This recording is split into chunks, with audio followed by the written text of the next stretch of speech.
เอ้ยสำเร็จខ្យល់បក់កាត់កំពូលប្រាសាទថ្ម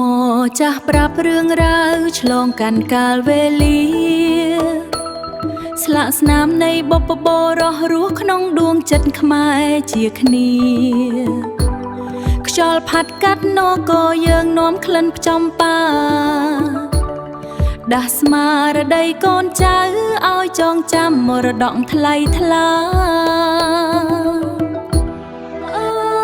អើយសំឡេងខ្យល់បក់កាត់កំពូលប្រាសាទ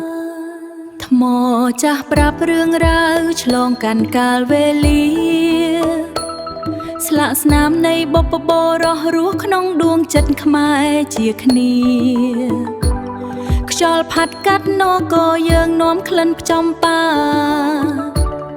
ដាស់ស្មារតីកូនចៅឲ្យចងចាំមរតកថ្លៃថ្លា